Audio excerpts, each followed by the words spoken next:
Prince Harry attended the funeral for his grandfather, Prince Philip, on April 17th, marking the Duke of Sussex's first public appearance with other royal family members in more than a year. While just about everyone knows that Harry's relationship with his brother, Prince William, and his father, Prince Charles, is strained, there are reportedly other family members that haven't been super happy with Harry following his decision to step down as a senior member of the royal family and move to California. Couple that decision with Harry's tell-all interview with Oprah Winfrey, and there is no question that this trip to the UK was going to be a little awkward for the Duke of Sussex. It was previously reported that William and Harry would not walk next to one another during the procession behind Philip's casket as it was carried to St. George's Chapel. However, the Daily Mail has since reported that it was actually William's request to have someone stand between them, and their cousin Peter Phillips was the chosen one. But beyond the rumored snub from his own brother, Harry's frosty welcome to the UK extended out further than his immediate family, and some other members of the royal family allegedly snubbed the Duke. Sources told the Mail on Sunday, Harry has experienced a great deal of frostiness from many of his relatives since arriving in Britain a week ago. The report indicated that Princess Anne, Prince Edward, and his wife Sophie didn't have much at all to do with Harry upon his arrival, with a source telling the Mail on Sunday, there is a deep sense of protection towards the Queen and resentment towards Harry. There is little sympathy for him after what he and Meghan said on Oprah. They are putting on a united front for the Queen. They all think he has behaved appallingly. Following the funeral, tensions between Prince Harry and Prince William seemed to ease.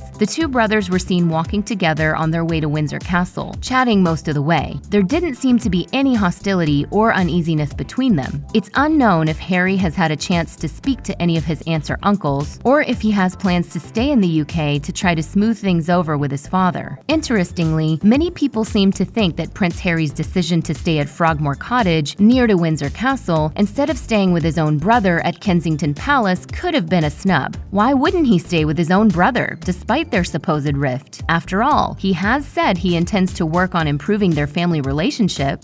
And I will continue to make it one of my priorities to try and heal that.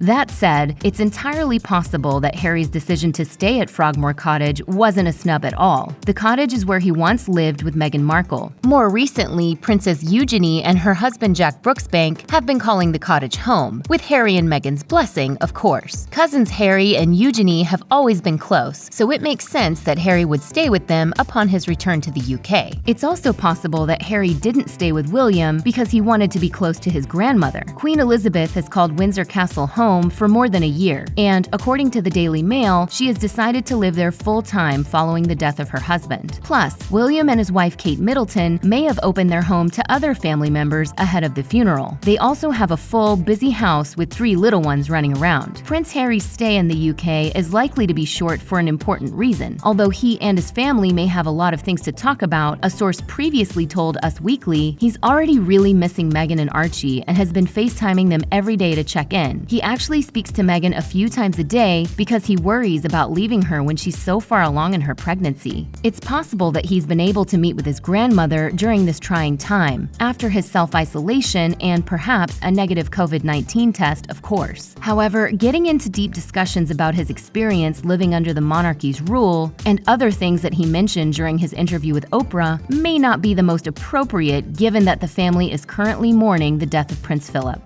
Check out one of our newest videos right here. Plus, even more Nicki Swift videos about the royal family are coming soon. Subscribe to our YouTube channel and hit the bell so you don't miss a single one.